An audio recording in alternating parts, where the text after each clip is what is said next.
Thanks everyone, to our panelists and to our attendees for joining us today, which would be Thursday, October 22nd, to discuss the landscape for electrification. And joining us today, we have a very distinguished panel of experts on electrification policy. They include Chris Miller, who's a partner at AJW, Elaine O'Grady, the Policy and Program Director at NESCOM, Cassie Powers, Managing Director of Programs at NASEO, and Dr. Sydney Burgess, the Assistant Division Chief, Mobile Source Control Division at CARB. Again, thank you all for joining us. We're really looking forward to a great discussion about all what's happening today and what's on the horizon for electric drive policies. We are going to hear briefly from all of our speakers and then move into a Q&A session. So I think we can just get underway, and I'd ask Cassie, would you start us off? Sure, happy to. Thanks so much for the invitation to chat with all of you. Delighted to be here. I'm Cassie Powers. I'm with the National Association of State Energy Officials. We are the member organization for the governor designated energy offices in each of the states and territories. And the state energy offices have long been involved in leading with electric vehicle transportation in the states. They were deeply involved in EV infrastructure and investment during the ARA days and have been working for a number of years now to build robust EV programs. And so we, of course, undertake a number of actions at NASEO to support those activities, both in talking with Department of Energy, working on the Hill, but also providing a lot of technical assistance and convening support to the states. And so we have seen a number of trends in recent years when it comes to electric vehicle adoption and policy support in the states, and as states are working together on a regional basis. Most of the states are working to support electric vehicle infrastructure deployment, specifically with funds through the settlement and the Environmental Mitigation Trust that was formed in the aftermath of the settlement at Volkswagen. Most of the states are using the majority of their funds, or I should say the maximum amount of funds that they can to support infrastructure deployment, but are also developing programs to support medium and heavy duty electrification, specifically school buses. A lot of states are working to support that. We're also seeing a number of states support EVs through offering on-the-hood incentives and rebates. Of course, the state of California has been long in the lead with that, has a robust program, but other states across the country, Oregon, Connecticut, Colorado, Rhode Island, et cetera, all over are looking for ways to help ease the upfront cost of electric vehicle adoption and get the cars on the road. And states are doing this for a number of reasons, not just to support climate goals, although that is certainly a growing goal for a number of states, but also economic development, energy assurance and security, tourism and workforce goals. I know that I believe earlier this year, Alabama actually passed some legislation to support a couple of programs to support EV adoption, and specifically the manufacturing base in their state. So it's not just the coast anymore. States across the country are investing dollars and creating policies to support infrastructure and electric vehicle adoption. And as I mentioned, there are a number of multi-state collaborations that are also popping up. 8 of the Intermountain states in the West have signed a memorandum of understanding a few years ago called Rev West. These states are working to support EV infrastructure deployment, specifically along corridors in the Intermountain West. The signatory states are Arizona, Colorado, Idaho, Montana, Nevada, New Mexico, Utah, and Wyoming. And so these states originally signed the MOU, some for to help achieve their climate goals, but mostly to help ensure that tourists who drive EVs can reach the national parks and the many attractions in their states. And so they've been coordinating on infrastructure deployment since that MOU was signed 3 years ago. Over 100 DC fast chargers have been deployed along the major interstates. The group worked to develop a set of voluntary minimum standards for DC fast chargers that was released late last year. And the states are following those standards when offering programs. I believe that Montana, Colorado, Idaho, and Nevada all are following these standards when they are deploying light duty infrastructure. and the other states are promoting these standards in their state. They're also coordinating on funding opportunities. We have received some funding from the Department of Energy in partnership with Clean Cities to pair infrastructure investment with education and awareness activities, specifically in corridors that lead to national parks. And kind of an in the weeds piece is that these states meet every month at a minimum to talk about what's working and what's not, and to say, I'm thinking about putting a station near our border, let's chat about placement. They share items like model RFPs so that they can get programs out more efficiently. And it's not just the Rev West states and the Intermountain West, although that's an excellent example, but we're also seeing multi-state collaborations pop up in the Southeast, in the Midwest. States are trying to figure out what they can do collectively to make sure that they create a seamless corridor for electric vehicle infrastructure. So I think that that's a pretty quick overview, but happy to dive into a bit more of our details. Thanks so much. Great, thank you so much, Cassie. We are always, it's always fascinating to see how the expansion of interest in electric drive, and as you said, it's not the coast. In fact, it's throughout the country, and you bring us to a great segue into our next speaker, Elaine O'Grady, who can talk to us about the work that's going on the other side of the country. So, Elaine. Thank you, Genevieve. Thanks for the opportunity to be here today. I'm excited to speak with you and with the other panelists. Again, I'm Elaine O'Grady. I'm a Policy and Program Director for Clean Transportation at the Northeast States for Coordinated Air Use Management, or NESCOM. We are the regional association of state clean air agencies in the Northeast, covering the 6 New England states plus New York and New Jersey. We have a long history of collaborating with our own states, as well as other like-minded states. And we provide policy, technical, scientific, and analytical support to our member states' air quality and climate programs. We've been working with our states and other states on adopting California's motor vehicle emission standards under Section 177 of the Clean Air Act now for about 3 decades. Our work on this began in the early 90s when we started really analyzing the benefits, the clean air benefits of adopting the California program in the Northeast region. Since then, 7 of our 8 states have adopted the California standards in lieu of the federal standards. We continue to support other states who are considering adopting or who have adopted California's Clean Car standards. We host a technical work group for all the Section 177 states to facilitate cross-state collaboration and coordination. And in 2013, NESCOM began a new chapter when we spearheaded the signing of a multi-state zero-emission vehicle memorandum of understanding to promote electric cars. This was signed by the 10 governors in the 10 states that currently have California's zero-emission vehicle mandate or regulation in effect. And the initiative really recognized that coordinated state policies and programs are needed to support the ZEV mandate and to really accelerate consumer adoption of electric cars. NESCOM then helped to really move the states from that bold commitment to action by convening a multi-state ZEV task force that's comprised of representatives from each of the MOU states, working with the task force to develop 2 different action plans, one released in 2014 and another one released in 2018, and then ensuring steady progress on implementing those plans. Since the release of our last plan, we've really been focused on priority actions in 5 key areas, including consumer education and outreach, incentives, infrastructure, fleets, and dealerships. And increasingly over the past few years, we've been recognizing a need for there was a need for a similar effort for zero emission buses and trucks.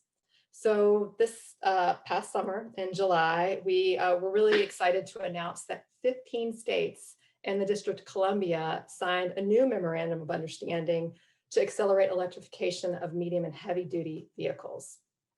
The new MOU commits the signatories to work together to foster a self-sustaining market for electric buses and trucks. It also calls for 100% of new truck and bus sales to be zero emission by 2050. and it sets an interim target of 30% by 2030. The MOU also prioritizes the need to accelerate deployment of electric trucks and buses in disadvantaged communities, because these communities have really historically been burdened with higher levels of pollution from these vehicles. And finally, it directs the signatory states in DC to work together through the existing multi-state ZEV task force, which NESCOM facilitates, to develop a new action plan focused on electrification of medium heavy duty vehicles. So that is really a key priority for us and the ZEV task force in the coming year. We have been started work on that already. We've done an initial round of outreach to stakeholders to get early input on ideas for actions for that plan. We are now turning our attention to planning a series of webinars for the signatories where we can really dig into the issues, what the key challenges, barriers, and possible solutions are. And we're aiming to have draft recommendations ready by the first quarter of next year, of 2021. And then, of course, we'll do another round of stakeholder input and then incorporate feedback and so forth. And if all goes as planned, we hope to have the plan finalized by next summer. So I look forward to talking more about some of the details of the work that we're doing with the panel later on. Great, thank you so much, Elaine. And I think the amazing work that NESCOM does and you do in managing so many stakeholders, not only across states, but across areas of interest within those states. As you said, as you work with consumers and fleets and dealers, and now taking a look at how medium and heavy duty fits into this larger equation, that's a lot of coordinating that needs to be done. And again, that points us to our next speaker, Dr. Sydney Burgess, who, as a representative of the Air Resources Board, I think can tell us all a little something about the coordinating multiple stakeholders in and pursuing aggressive goals. So with that, Sydney. Wonderful. Well, thanks for the introduction and for all of your time today. It's an honor just to be in the presence of my fellow panelists. So I just wanted to, flag that the division that I help oversee at CARB really implements many of CARB's vehicle incentive programs, but also we develop and implement medium and heavy duty regulations. And so, California's electrification priorities are really driven by our commitment to clean air and combating global climate change. As Elaine mentioned, we too have communities that have been suffering the public health impacts of concentrated vehicle pollution in California for far too long. And transportation is that #1 contributor to air pollution and carbon emissions. So we see zero emission vehicles, both battery electric and hydrogen, in the passenger, medium, and heavy duty space as being the best solution to help meet our goals and then also protect public health. So given that, there have been some recent California policies in this space that I wanted to talk a little bit about. So first, many of you have probably seen or heard that our governor recently released an executive order around electrification related to light, medium, and heavy duty vehicles. And what this executive order does is it sets targets for the transition to 100% zero. So specifically by 2035, all new car sales in California will be zero emission vehicles, which is wonderful. Secondly, this executive order also will ensure that by 2045, all commercial trucks on our roads will be zero emission, and short haul or drayage trucks will meet that target by 2035. So I'll just take a moment to let all that set in. It's a really exciting time to be involved in zero emissions policy.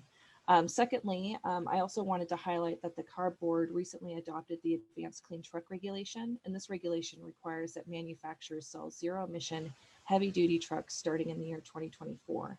And what this regulation will do is it will ensure that in California, we'll have over 300,000 heavy duty zero emission trucks on California's roads by 2035. So there's a lot going on in this area. There's a lot going on in California, a lot going on at CARB. And so that the timing is absolutely perfect for this discussion. So I'm looking forward to the conversation today. Thank you. Great, Sydney, thank you so much.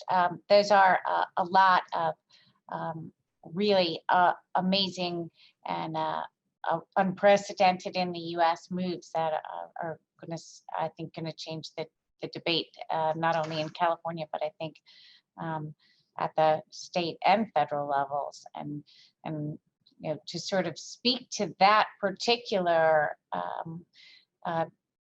pivot from national initiatives to a federal platform, we are lucky to have Chris Miller, who has a long history in climate, energy, and EV policy, and he is going to give us some perspective on how all the work that we've just talked about is translating into impetus at the federal level. Chris? Thank you, Genevieve.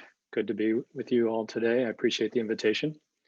I'm Chris Miller. As Genevieve said, I'm a partner at AJW. Our firm is primarily a business and policy consulting firm. We try to focus on helping innovators move their ideas to market or in law or regulation.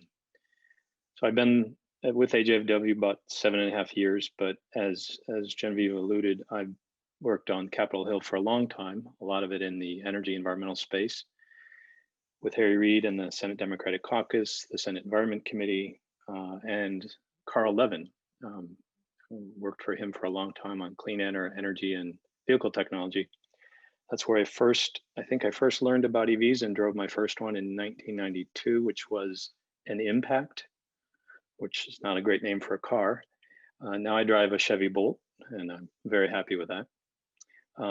So at AJW, we've been focusing on policies to expedite decarbonization, and it's become really, really clear that even with amazing EV deployment, the transportation sector is not going to be on track to help the nation meet its 2050 goals, a net zero target. So we are putting together a coalition of companies, associations, and nonprofits that will attack the one variable that binds and drives the sector's excessive greenhouse gas emissions, and that's been the highly resistant area of fuel, liquid fuels in particular. So we see an opportunity that's coming up in the next 2 years that will amplify and complement all the other initiatives that have been mentioned by the panelists today under the deadlines in the Clean Air Act that our coalition will use to get Congress to legislate on low or zero carbon fuels, including electricity. And in the event that Congress fails to move that, we think we can probably convince a Biden administration to pursue a regulatory approach under existing law.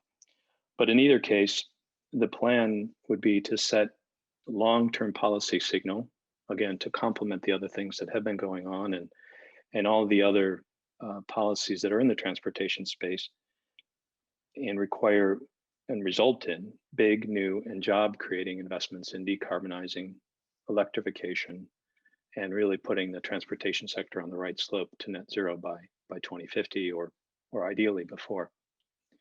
So I have be glad to talk about anything and answer any questions. Great, thank you so much, Chris. It's a big lift you're talking about, and I think we can we'll dig into that shortly. And seems that this is there are so many opportunities in this challenging environment, actually, to accelerate our move towards electrification.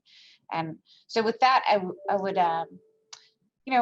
just to start our questioning, and as we see all of these great efforts and multivariate approaches to speeding the uptake of vehicles and infrastructure and getting consumers to understand the benefit proposition.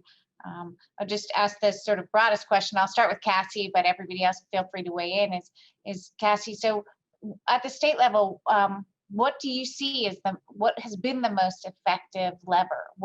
As of all of the program tools, what do you think has the most impact?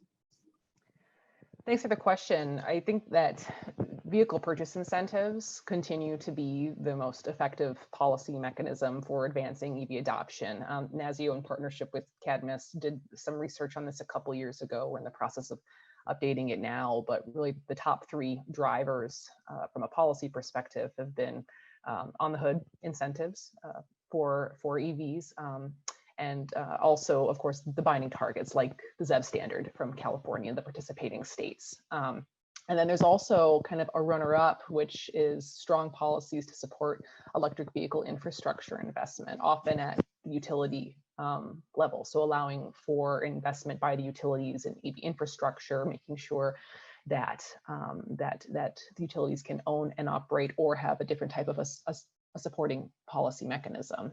So those are a few of the options that we have seen. Did anybody else want to weigh in on what they see as most effective here? I'd be happy to weigh in. I agree with Cassie for the most part. I mean, there is no single silver bullet on this one. You have to pull a lot of levers.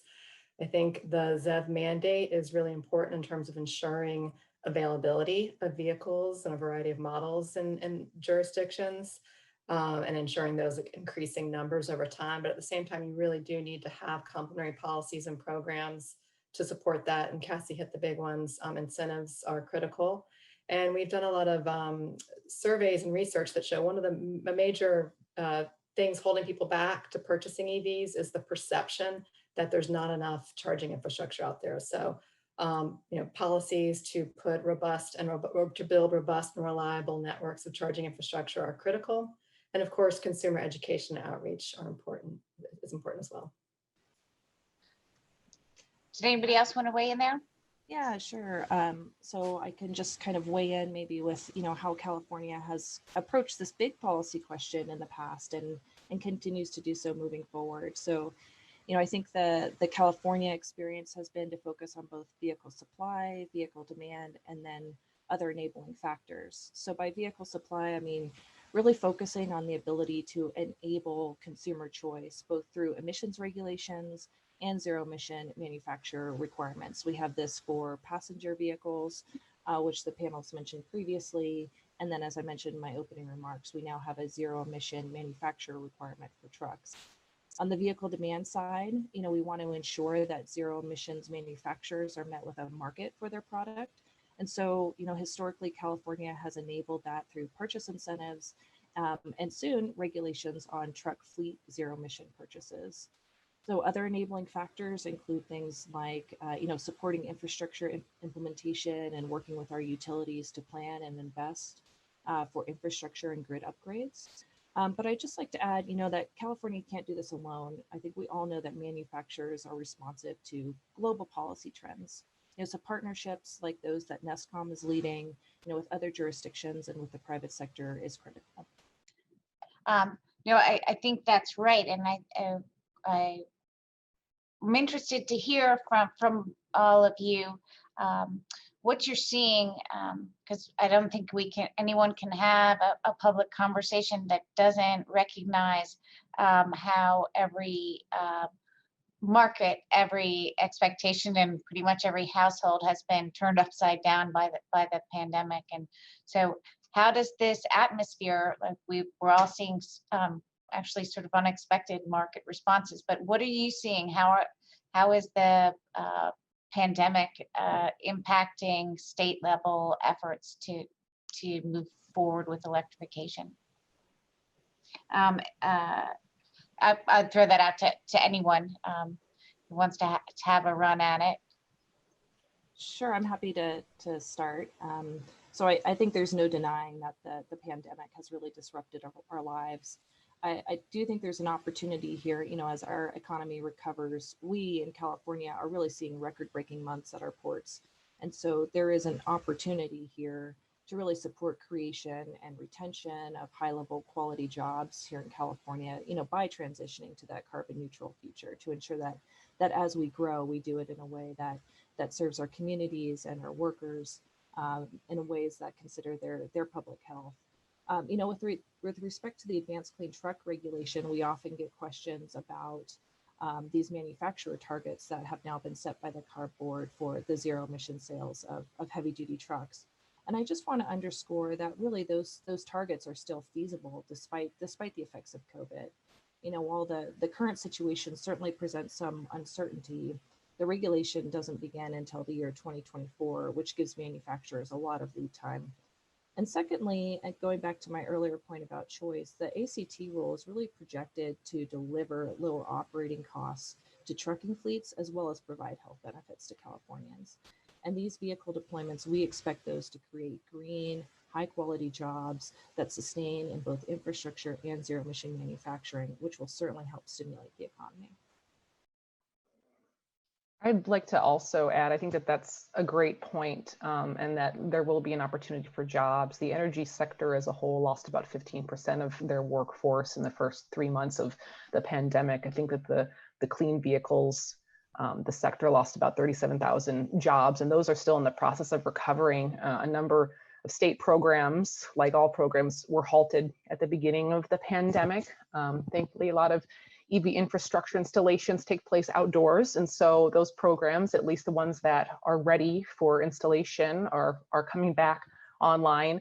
One thing to flag, though, is that most states will experience a significant cut in their budgets in the next year or two, anywhere from 5% to 20%. And that's something that will likely impact their ability to implement strong and aggressive policies and programs. Now, of course, the caveat is that there's the possibility for a massive investment in clean infrastructure and other programs. And so we'll have to wait and see how that plays out. But in the short term, we're certainly anticipating some cuts. I agree with the points that Sydney and Cassie have made. I think one other area where we've seen impacts is really the way that we do business, the way that we work. Obviously, any type of public meeting is not the same. With our consumer education and outreach campaign, Drive Change, Drive Electric, which is an EV awareness campaign in the Northeast, we had a lot of campaign elements planned for this spring, summer, and fall that were really offline community engagement elements. So we had to pause everything, last March and April, hoping things would turn around, and eventually pivot and focus more on digital strategies. I think we're, making lemonade out of lemons, so to speak. We just released a great new video series hosted by comedian and EV driver Tom Papa that addresses some of the, key concerns and questions and misperceptions people have about EVs. And it's really aimed at those people that are kind of on the fence. So we think he does a great job of kind of blending educational content and humor. So hopefully in a way that's engaging and entertaining. So, just we had to kind of switch up our plan for the year a little bit to address the circumstances we're all facing. And I do think, Elaine, you're right. The 2020 has been brought to you by the word uncertainty. So everybody has to be able to pivot to be able to keep making progress in a really rapidly changing environment. And to that point, as we said, states on their own are facing challenges, financial ones, maybe even just attention share challenges. Can you talk about the particular role that multi-state collaborations are playing in the MOUs that you are working on, and particularly this emerging issue in the medium and heavy duty that we're talking about? How are they uniquely useful to this effort? Sure. I think even in a non-COVID challenge time, they have a lot of benefits. States are always short on staff, or their staff are spread very thin. So these kind of multi-state forums give states a chance to really share their information and expertise and work together on issues. So for instance, we say in state government, that plagiarism is the highest form of flattery. So I know New York has basically kind of taken what California's done with their truck voucher program and replicated that in New York. So that's just kind of one example of the way that we bring the states together to share information. We also coordinate research on new novel issues. I think there's some related to electric cars that we've done in the past on permit streamlining and interoperability and so forth, so that 10 states don't have to go out and research the same issues separately. We can coordinate that research together. We can also pool resources. I think the campaign I mentioned, Drive Change, Drive Electric, is a great example of that, where the Northeast states pooled their resources for that campaign and then actually leveraged that to bring in major automakers to support the campaign as well. So by doing that, they came up with something that was better than anyone could have done individually. So there's so many benefits of states working together in these types of multi-state forums. Thank you, Elaine. Cassie, did you want to weigh in there? Sure, I would say I would echo everything that Elaine has said. I know that regional collaborations also give states an opportunity to address some issues that are specific to that area of the country. I know that in the Rev West states, the Intermountain states, they deal with some unique challenges. There are vast stretches of highway without any electric service, without any place to stop. And so they have faced unique obstacles when investing in EV infrastructure and completing those corridors. And so they're able to share best practices, to bring in experts and learn together. Beyond that, I would say that multi-state collaborations also really benefit states that aren't always out in front. And so I know that in the Rev West states, the state of Colorado, they're doing exciting things. They're pushing the envelope. They are investing in infrastructure. They've joined the ZEV standard. There are a lot of exciting, impressive things, and the other states in the region are learning from them as well as others. And so I think that there's an element of not being left behind that regional initiatives can also help with. Great, thank you so much. So we also are seeing as we talk about the benefits of coordinated action, I think it's also important to talk about the impacts of bold action on your own, which brings us to the Governor Newsom's recent statement. In the last couple of years, when Europe has been announcing future bans of internal combustion engines, I think people said, well, that's a major step, and that's what happens in Europe.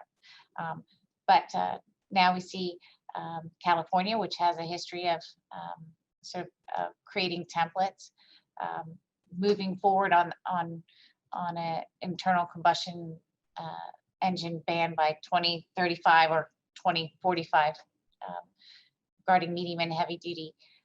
Sydney, can you talk to us about how that process works? I don't think not everybody really understands the way ARB and the government works, and how will you take that executive order and make that into an actually implementable program? Yeah, thanks for the question. So the executive order will really set the course for California policy in this space. Certainly speaking from a CARB perspective, it will be guiding all of our actions moving forward and for a long time to come. I would like to add that, one such action will be kind of a complement to the advanced clean truck regulation that I mentioned previously, the manufacturer requirement for zero emission truck sales. We have already started development of a fleet purchase requirement for zero emission trucks as a complement to ACT. And we'll expect that to go to the board in 2021. The public process for that has already started. So I would expect that under the auspices of the executive order, CARB will be continuing to hold exciting and bold workshops related to zero emission technologies moving forward, such as this fleet purchase requirement. I'd also like to add that zero is really where the industry has been signaling that it's going. Based on many of the product announcements we're hearing, as well as large companies making purchasing announcements. I mean, recently we heard, Walmart being committed to going zero by 2040. And this executive order will really help ensure that those benefits of both those product developments and product purchase announcements, that those benefits and vehicles come to California, and that those health benefits are realized by the communities here that need it the most. Thank you. It is there's a lot of moving pieces in that. And I wonder, and I know that your title refers to mobile sources, but can you speak to a little bit about the sort of the fuel side of this equation? I know that the executive order includes reference to also rolling out infrastructure, and the governor just recently signed new legislation about utilities and investments in infrastructure.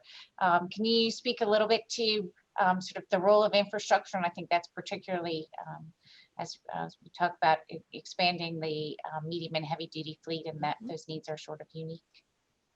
Yeah, so I would say that partnerships with utilities and private industry generally has been really critical in kind of California's pathway to zero emission. And so we have seen, big investments, on the part of many of our utilities in terms of, grid reliability and infrastructure upgrades, which is really admirable. So partnerships across agencies, from just the California experience have been really critical for us. I'll just add to that I think that electric vehicles are starting to be recognized as an important partner in helping supporting grid reliability.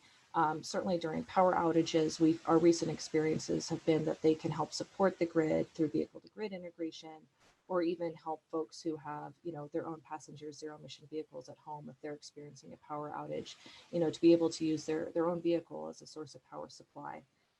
So I expect we'll see more developments on that in the future. Thank you. And I think to that question on, we often, as we need, we all know that we have to work on the vehicle and the fuel side. And I think, Chris, you have a particular perspective on the fuel side. And can you talk to us a little bit, about, why this is the right time to take this conversation that we, from a state and regional level to a national level, and how does a low carbon fuel standard fit in with all of the rest of the sort of regulatory and incentive programs we're talking about? Well, I think what's been lacking is a long-term market signal for electrification and decarbonization, and I think we're getting there. We're getting closer to there. As you will remember, in the 2007 energy bill that Congress enacted, there was a requirement for a renewable fuel standard. And that has helped decarbonize a little bit of the fuel supply, but we can go much further than that. And in 2022, EPA is going to have to make some decisions about that standard, about the future of it and what it's going to look like, and what kind of volumes the fuel providers are going to have to be responsible for. And in that review, evaluation of the standard, EPA will have the opportunity to consider climate and carbon, and set some standards that will decrease the carbon intensity of fuels. So we can leave it up to EPA, but I suspect that Congress, having been invested enough to move forward in 2007, will probably want to get involved and set a standard that is going to reduce the carbon intensity of fuel in the transportation sector broadly over the next 30 years. And that'll provide great opportunities for investment that will complement the fuel efficiency standards, the investment tax credits, and all the other things that are being deployed in the other parts of the sector, and really provide some job creation in a space and investment that desperately needs it nationally.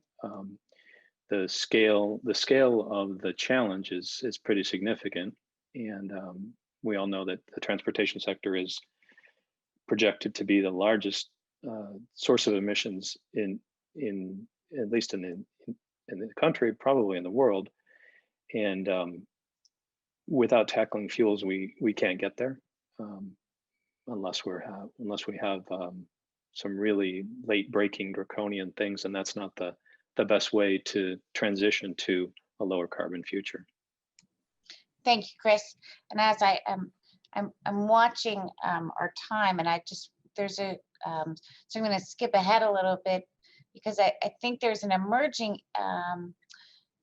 conversation in electric transportation that we need to sort of lay some light on is the question of how do we ensure that the benefits of electric transportation are equitably distributed, that all of the access to vehicles, infrastructure, and clean, breathable air is available throughout communities, throughout across the country equally.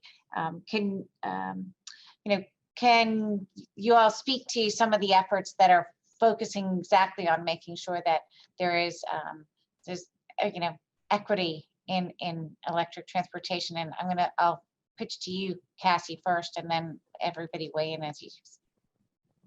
Yeah, thanks for the question. There is certainly growing awareness around this issue. Of course, transportation emissions are disproportionately felt by low and moderate income households and communities of color, and states are beginning to grow their programs to reflect that they understand that impact. We're seeing a number of rebate programs from states that offer an additional incentive amount for low and moderate income households. Oregon is a great example. I know that both Connecticut and Virginia are exploring this as well. But there's also just a larger growing recognition that policies are often developed without seeking input from the communities that are most impacted by them. And so states in general are rethinking how they develop their policies and programs.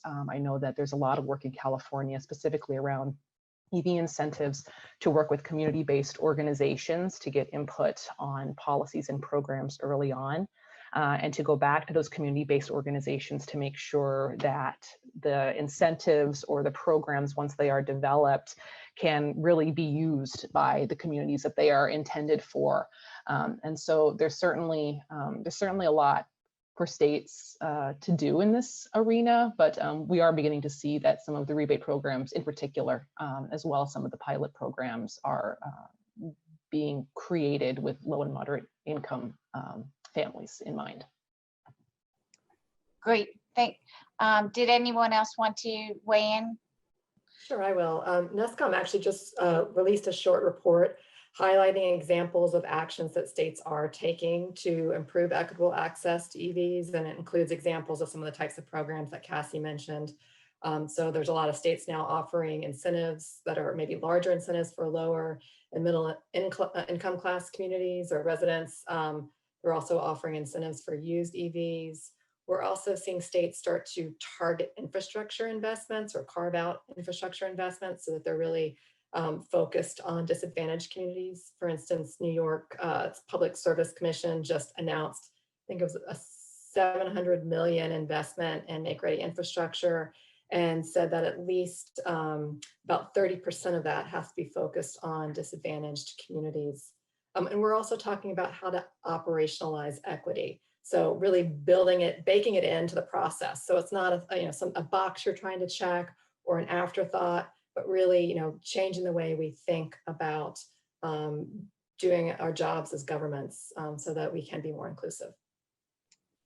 Thank you, and actually that's a great point, and it's a great point, unfortunately, that we have to leave on, and we can continue this conversation hopefully in the Q&A. But I do think I thank all of you here who are working on this at this really extraordinary moment, because we get to reimagine what a transportation sector looks like and to turn the givens inside out and make sure that it actually serves all the goals that we need. So I really appreciate everyone being here and your great thoughts, and I look forward to hearing from you more as in the Q&A session that follows this discussion.